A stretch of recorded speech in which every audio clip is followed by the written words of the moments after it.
সিএসআইটির পক্ষ থেকে সবাইকে স্বাগত জানাচ্ছি। আমরা আপনাদেরকে একটি নতুন টিউটোরিয়াল সিরিজ উপহার দিতে যাচ্ছি। আমাদের টিউটোরিয়াল সিরিজটা হচ্ছে অভ্র কিবোর্ড। অভ্র কিবোর্ড কী কাজে লাগে বা এটা দিয়ে কি করা হয়, এটা দিয়ে আসলে বাংলা টাইপ করা হয় বা বাংলা লেখালেখি করা যায়। অভ্র কিবোর্ডের অনেক সুবিধা আছে, আবার কিছু অসুবিধাও আছে।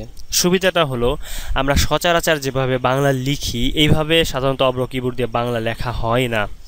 যেমন আমরা বাংলা লিখি কিভাবে, সরায়া ময়ে ঋষিকারের মি, আমি। কিন্তু অভ্র কিবোর্ড দিয়ে বাংলা লিখতে গেলে ইংরেজি বর্ণ ব্যবহার করে আপনাকে লিখতে হবে। যেমন আমি লিখবেন কিভাবে, AMI, আমি, এভাবে লিখতে হবে।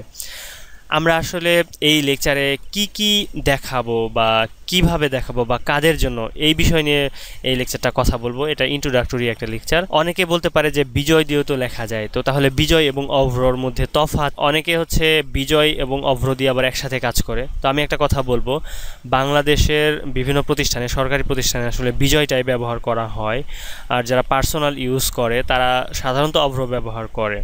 তো অভ্রর অনেক সুবিধা আছে, আবার বিজয়েরও অনেক সুবিধা আছে। আমি আমার কথা বলি, আমি অভ্র দিয়েও কাজ করতে পারি, বিজয় দিয়েও কাজ করতে পারি, কিন্তু আমি কখনোই বিজয় ব্যবহার করি না, কারণ পার্সোনাল কাজের জন্য আসলে বিজয় দরকার হয় না। যদি আপনি প্রকাশনী সংস্থাতে কাজ করেন অ্যাজ এ প্রফেশনাল হিসেবে, যে আপনি লেখালেখিকে প্রফেশন হিসেবে নেন, আপনি কোনো প্রকাশনীতে বাংলা টাইপিংয়ের কাজ নিলেন, সেক্ষেত্রে আপনার হচ্ছে বিজয় দরকার। সেক্ষেত্রে হয়তো বা প্রকাশনীর মালিক অভ্র চাইবে না যে আপনি অভ্র এক্সপার্ট, আপনাকে তার দরকার নাই। তার দরকার হচ্ছে এমন একজন লোক যে বিজয়ে কাজ করতে পারে। আমি অনেককেই দেখেছি যারা অভ্র দিয়ে কাজ করে বিজয়ের থেকে অনেক ভালো কাজ করে। যে জিনিসগুলো শেখাবো, প্রথম হচ্ছে বর্ণ লেখা শেখাবো, লেআউট ভিউটা দেখাবো, মাউস দিয়ে ক্লিক করে করে আপনি টাইপ করতে পারেন, তারপরে অভ্রকে বিজয়ে রূপান্তর করতে পারেন। আরেকটা জিনিস যেটা দেখাবো, আপনি কিভাবে হেল্প পাবেন। যেমন আমি টিউটোরিয়াল বানাচ্ছি আপনাদের জন্যে, এখন আপনাদের সমস্যা হলে অবশ্যই আমাদের কাছে জানাবেন আপনার সমস্যার কথা, আমরা উত্তর দেওয়ার চেষ্টা করব। কিন্তু তারপরেও যদি আমরা উত্তর দিতে না পারি, সেক্ষেত্রে আপনি নিজে নিজেই একটা হেল্প পাবেন অভ্রয়ের কাছ থেকে, এবং বিস্তারিত হেল্প, সেটা আমরা দেখাবো। তো তাহলে আপনি বলতে পারেন যে ভাই প্রথম লেকচারেই আমাকে দেখিয়ে দাও কিভাবে আমি হেল্প পেতে পারি, তাহলে আপনার লেকচার দেখার দরকার নাই।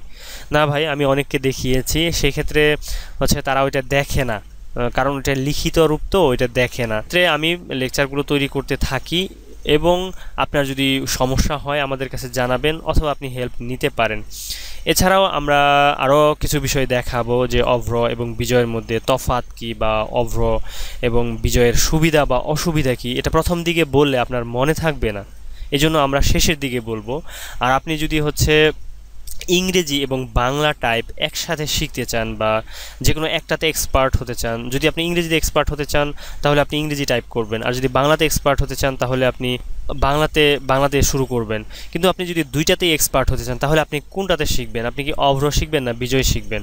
সেই ক্ষেত্রে আমি বলবো যে হচ্ছে যারা বিজয়ে কাজ করে তারা আবার ইংরেজি টাইপের ক্ষেত্রে তাদের একটু সমস্যা হয়ে যায়, আমি অনেকে দেখেছি। কিন্তু অভ্র দিয়ে কাজ করলে আপনার ইংরেজি টাইপিংয়ের ক্ষেত্রে কোনো সমস্যা হবে না। সেক্ষেত্রে আপনার ইচ্ছা, আপনি কাজ করে যেটাতে স্বাচ্ছন্দ্য বোধ করেন। তো আমাদের উচিত ছিল যে সফটওয়্যারটা ইনস্টল করে দেখানো। আমরা আরেকটা লেকচারে অলরেডি দেখিয়েছি, আমরা সেই ভিডিও লিঙ্ক এই ভিডিওর ডিসক্রিপশন অংশে দিয়ে দিব, সেখান থেকে দেখে নেবেন। আপনি ইনস্টল করার পরে, সেখানে আমরা ইনস্টল দেখিয়েছি, ইনস্টল করার পরে এরকম একটা আইকন দেখাবে, এরপর থেকে আমরা হচ্ছে কাজ শুরু করে দেব। আর আমাদের একটি ফেসবুক গ্রুপ আছে, সেখানে গিয়ে আপনাদের সমস্যার কথা জানাবেন, আপনাদের ভালো লাগার কথা জানাবেন।